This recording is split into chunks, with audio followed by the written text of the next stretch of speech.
fight's not over. Still a fight to be had. We've an armada against us. There's no chance.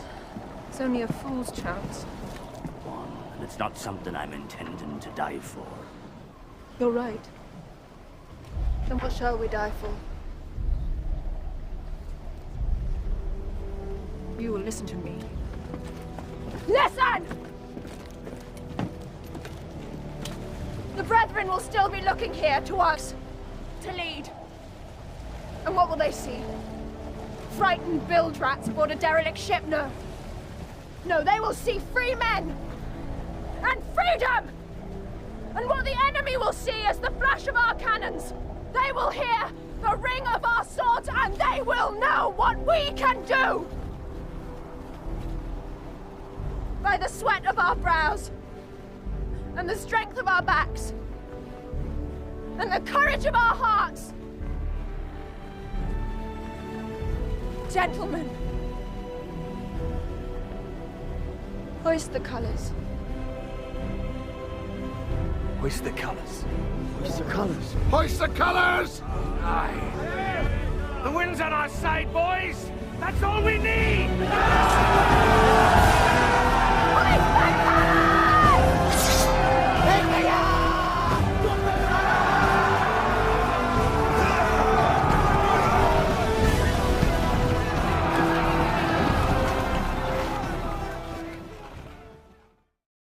What is up, YouTube? Live via satellite here, and today we are talking Kingdom, Manga chapter 567. And wow, I mean, last week I was kind of excited, man. I was really excited because we got to see the Lord of Death in action. We got to see her get out of a crazy situation, something that was almost impossible to escape. She pulled a Houdini. Fast forward to this week, and we find out that not only did she not escape, but she's actually being chased by even more people, and the icing on the cake, she's surrounded again, this time with a mountain blocking her path.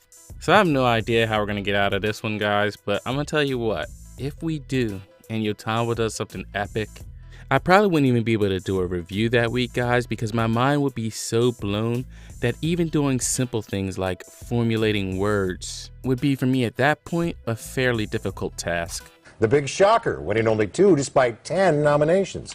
CBS 2's Serene Branson is live at the Staples Center with highlights and backstage coverage we're seeing for the very first time. Serene. Well, a very, very heavy debatation tonight. We had a very Darrison. But let's go to Terrace and look for the head of the pit. Alright, so the chapter actually starts out with us back over at the Heki battlefield. And no, I'm not being sarcastic about that. I really was happy to be back over on this battlefield because I was really curious about what actually happened since we last left these guys. Mainly due to the fact that I really hate Bunin, man. I can't wait to see this guy die. But unfortunately, when we did get to this side of the battlefield, the only positive thing I was able to gather from it was the fact that at least they weren't running anymore, and they were actually able to address some of their wounds, especially Katari, who was really messed up. And when we first see her, it actually looks like she's been like specially tended to. And I thought this was good for horror to show because even though this actually first with all the like feathers and flowers all around her reminded me of a scene out of American Beauty, I'm actually thinking that all the stuff used in the scene was actually a form of like medical treatment. And the way she's being taken care of here is really reminiscent to me of the time when Kyokai actually gave Shin that special medicine that was like a secret in her clan to help heal him very fast after he was deeply wounded by Rinko. And when I say deeply, it was like his arm was literally hanging on by a thread. But I just thought it was good because if Horror wants to show her fighting some more, he definitely needs to show her getting some treatment, especially after all those arrows she took in the previous battle, because she was like littered with holes. But what I really like about the next part is that even though Katari wakes up flipping out on the Mirror Tribe for not avenging her brother and even aiming some of that venom at Heki for her brother basically dying in a fight that really wasn't his war, Heki is actually able to smoothly blend together his sympathy for her loss, but at the same time letting her know that for now she's got to put those feelings on the back burner because at the moment they have more pressing matters, and Heki quickly brings her up to speed about everything that's happened since she's been out. The first thing is that even though they retreated, they lost half their men in the process. The second is that even though Bunin has let up his pursuit, suit, they still expect another attack sometime soon. And the third and most crucial thing that Heki tells her is that the Mera tribe has lost all their morale and all their will to fight. And he believes that the only one who will be able to hold up the Mera tribe in this time is her, the next Mera tribe chieftain. So putting it in layman's terms, Heki's basically telling her, sorry, but if you don't do anything here, we're all screwed. No pressure, but everything's on you. And I have to say here that I really don't think I've seen this much pressure on one person's shoulders since the NBA playoffs. For the 6th time in a row, it's the Golden State Warriors and the Cleveland Cavaliers.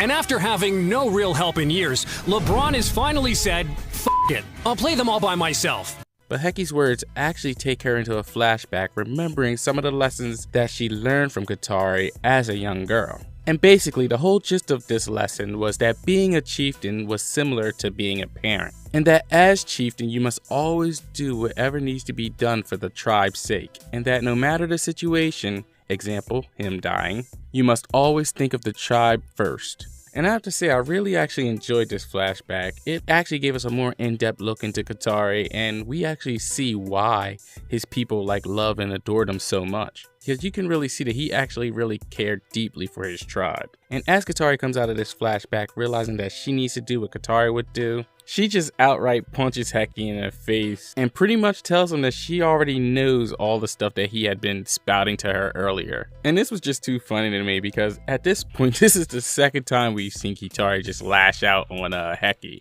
I mean, to her, he's like a human punching bag.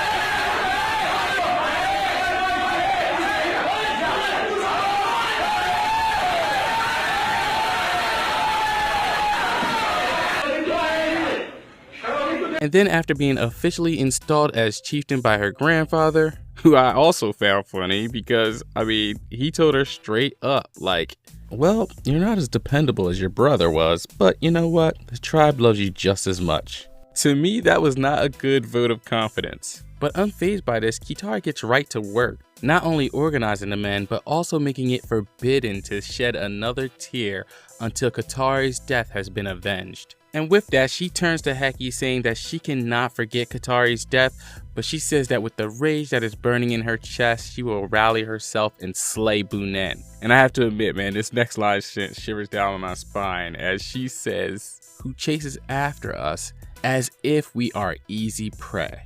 Telling Heki why, of course, Bunen is translating, "Let us fight side by side and avenge Qatari." And Heki says, "Of course." And then we get a brief scene showing us that the morale in the Mera tribe's camp is actually starting to boost once they hear about Qatari being, named a new chieftain. But over at the HQ, Heki is suddenly made aware that Bunen made an unexpected move. And instead of attacking them, they had suddenly vanished. And after investigating, Heki's men found out that they had gone to another battlefield, specifically Yotanwa'S battlefield. Hearing that Yotanwa'S army has suddenly joined the battle, but in the process of retreating has sustained heavy casualties, Heki and the others cannot believe what they're hearing as they realize that Yotanwa is vastly outnumbered, being that she'll have to face the Zhao army, the Rozo's army, and now Bunen's army as well.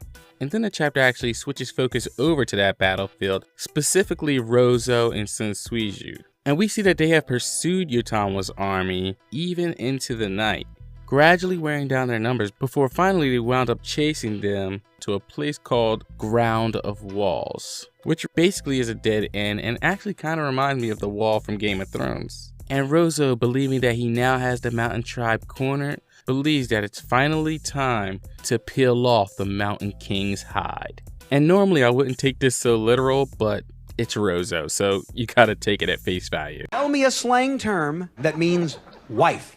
Bitch. Oh, good answer. And then we finally see the mountain tribe completely exhausted and totally surrounded, appearing to be in the worst possible position you could imagine.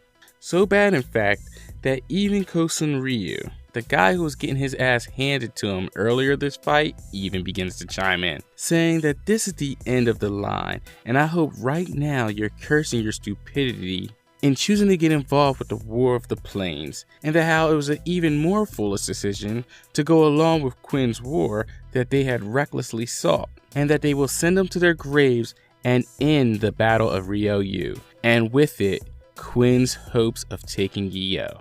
Hearing Kosen Ryu of all people going on and on like this, I just had to think to myself, like, the Zal just never learn. They're always underestimating people.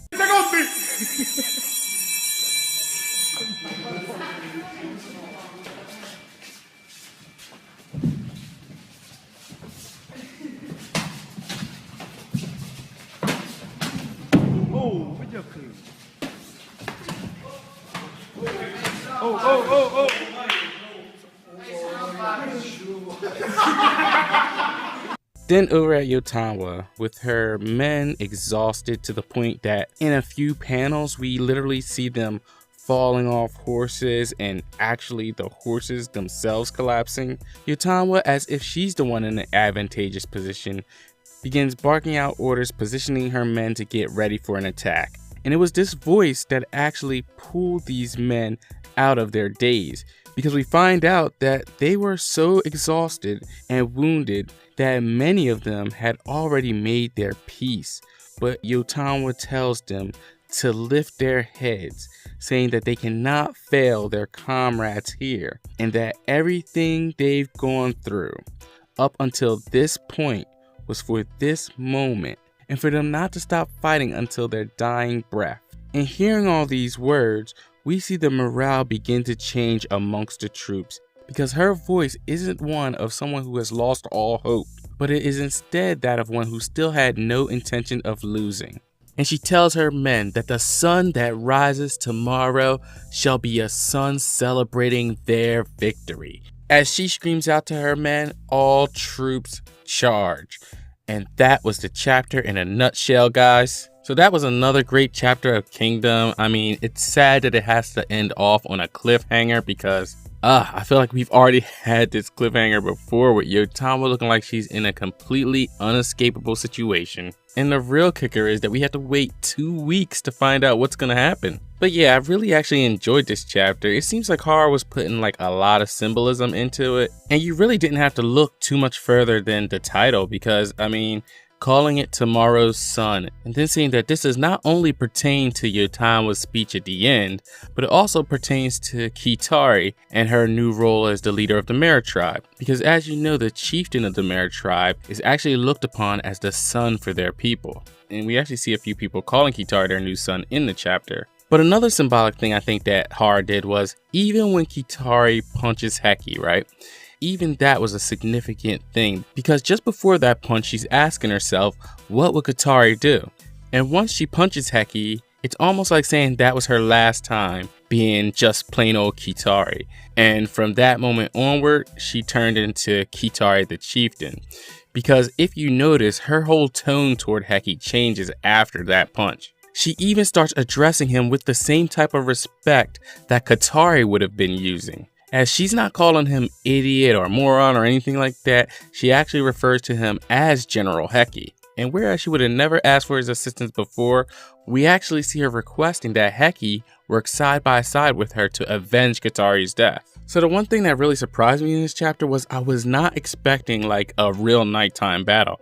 I kind of expected it to be a nighttime battle with just the Heki side of things, but I really didn't expect it to be a nighttime battle with Yotanwa's crew as well. I thought she was going to actually kind of escape. So that kind of caught me off guard to see her get back into even more trouble. But the way everything's positioned right now and the way everything looks set up, it almost feels like this is the finale, like this is it for this battlefield. Which is another shocking thing, because I actually thought this battlefield was going to extend to day 10 and day 11. But if their battle actually ends earlier, this actually opens up a whole lot of other possibilities for what could actually go down with the city of Gyo and Yotanwa's army actually being able to lend more assistance and more food to maybe Kanki's army and possibly even the Osen army. But before we can even get that far, we first got to figure out how is Yotanwa going to get out of this situation that she's in. And when you really look at the battlefield, there's a couple different things that can happen. I mean, you do have the Heki and Kitari armies basically being ignored, so we know that they're going to end up going to the fight.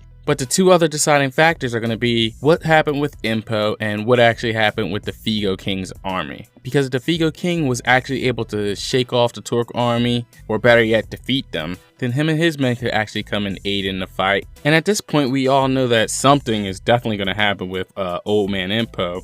But the real question is, like, when? So we can't say it's definitely going to happen right now, but with the way this current situation looks, now is as good a time as any. But speaking of Old Man Impo, we actually got to meet another old man this chapter, which was Kitari's grandpa Ket. And I love how the mountain tribes actually have these old timers as well, because it kind of reminds me of guys like Adjutant Banyo. And it just goes to show that even though these two groups, the Mountain Tribe and Quinn, are very different, they still have a lot of similarities between the two. But now guys, let's get into the comment of the week. And this week's comment goes out to Frankie B, who actually made this comment a few weeks ago. But his comment had actually brought back to mind the Hecky Sweat Index. And he was telling me that the Hecky Sweat Index has been pretty accurate up to this point. So of course I decided, you know what, why not break it out?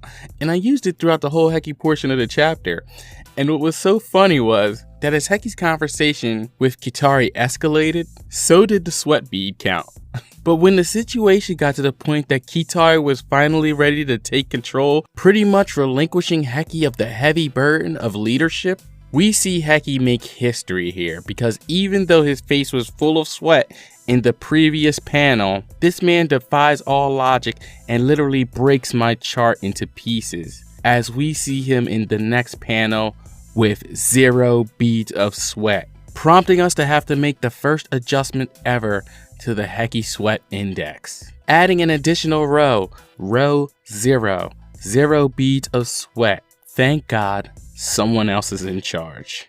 Anyway guys, that about does it for this week's review. Let me know what you guys thought of the chapter in the comment section below. Please leave a like guys if you enjoyed the video, and feel free to share, comment, and subscribe. Peace out.